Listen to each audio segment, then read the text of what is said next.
going on, guys? It's been a while, so just thought I'd give you guys a little review on the truck.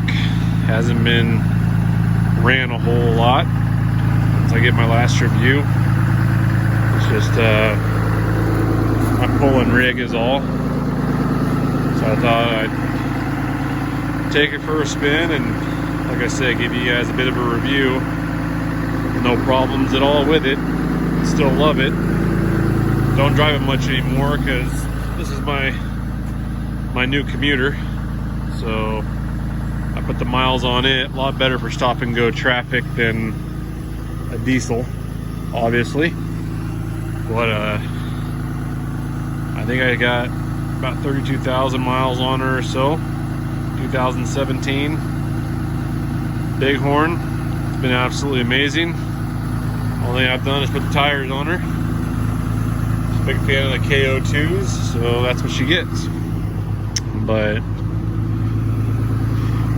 gonna take her for a drive, get the fluids warmed up. I like to keep the batteries charged up in her. So a lot in here. We got 31,675. So, like I said, it's been a phenomenal truck here. Sorry about the shakiness, getting my seatbelt on. But not a single issue. Everything works as it should. Does what it needs to do. Like I said, the only time it really moves anymore is strictly just for pulling.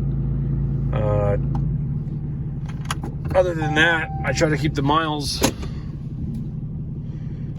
off of her. Let me get back down here. With how expensive these trucks are, I don't really plan on having to replace it in the near future if I can avoid it. We're getting ready to hook up the travel trailer. Show you that as we rub by here. That's typically what's behind this truck majority of the time. 28-foot travel trailer. So fully loaded, she's scratching 8 to 8,200. So I mean, for this truck, it's nothing for it, obviously. But only time this really moves is when it's pulling that. But like I was just saying, we are getting ready to hook up and head to Idaho here in a couple weeks, dragging the trailer. So that'll definitely be a good run to get things heated up, get the fluids going on it. You know, I've seen a lot of stuff on the forums with the 19s and the 20s, the 5th gen Rams. A lot of issues. Sounds like it's a lot of programming issues, really. Cutting in and out. Kind of everything seems to be software related. People had updates done and now they're experiencing other issues. And you know, I'm a Ram guy. I love Ram. I don't have anything against GM or Ford. They've got their pros and cons, as every truck does. But what I will say is, anytime you're buying a first year of a new generation truck, you're always going to have probably more hiccups and issues with that first year model. You know what I mean? I personally will never buy a first year model truck for that specific reason. It's just, don't want the headache. I want the bugs, majority of them worked out anyways. By the time I get a truck of my own, I'm willing to spend this kind of money on. And a lot of people are having some tuning issues with them and shifting issues and all that kind of fun stuff, just because it's got all new engine and new software, new tuning. A lot of stuff there they got to get worked out, basically what I'm trying to say. So stick with it. I don't think it's because Ram's a bad truck. I don't think they made a bad product. It's just new technology. The truck game has always been trying to keep up.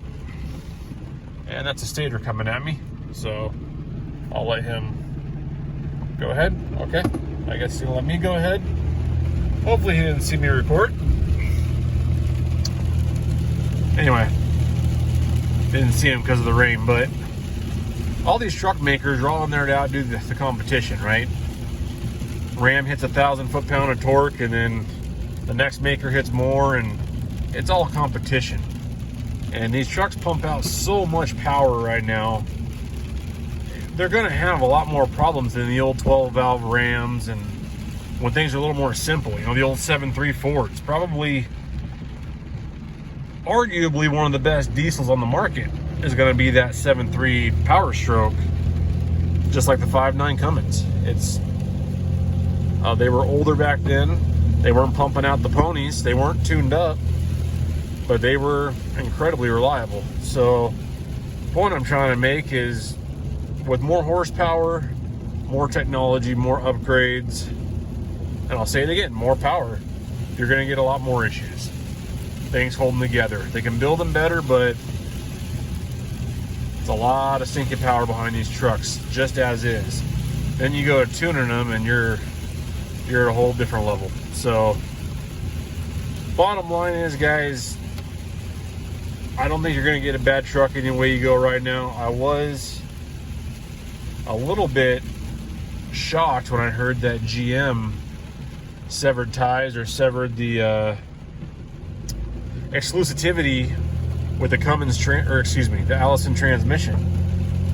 Allison is a free agent right now, apparently, lack of a better term. I hear Rams talking to him, and I hear Ford's talking to him. I'm sure either one of the makers would love to get an Allison underneath one of their trucks. And I'll tell you, that'll be a hard one not to buy. I mean, if the Ram Cummins gets an Allison back tranny, and I know they're not bulletproof transmissions, because I don't want anybody ripping me up saying, oh, Allisons, you know, they can't handle X, Y, and Z. I'm not saying they're bulletproof. Anytime you start pumping a truck up and tuning a truck, you could grenade any transmission. But for the average Joe that leaves these trucks stock and does what I do with them and just tows with them, Allison's a damn good transmission. And I think Allison transmission behind a Cummins, and that's going to be a package a lot of people have been waiting for a really long time. I have zero intentions of getting rid of this truck, but if that ever happens, again, won't buy the first year model, I might start looking that way. So we shall see. But anyways, guys, back to this. It's obviously raining a bit harder than I thought it was going to be. Little update. Truck is running great, shifting great, not a single problem with it. No recalls, no complaints of any kind, really. It does its job. It does it very well. It's running strong as it should with 30,000 miles on it. And hopefully the 2 big road trips we have coming up here in a week or two, I don't have any issues. Not that I'm anticipating any on that, but anyway, if there's questions you guys have, I try to get back to you as best I can. I think I've covered them so far pretty well with guys asking questions on certain things, but I'm happy to do so. I appreciate all the positive comments. The negative ones about this or that, either this truck or that truck or whatever, I'm not gonna respond to those. Sorry, ain't got the time. I'm not gonna waste time on it.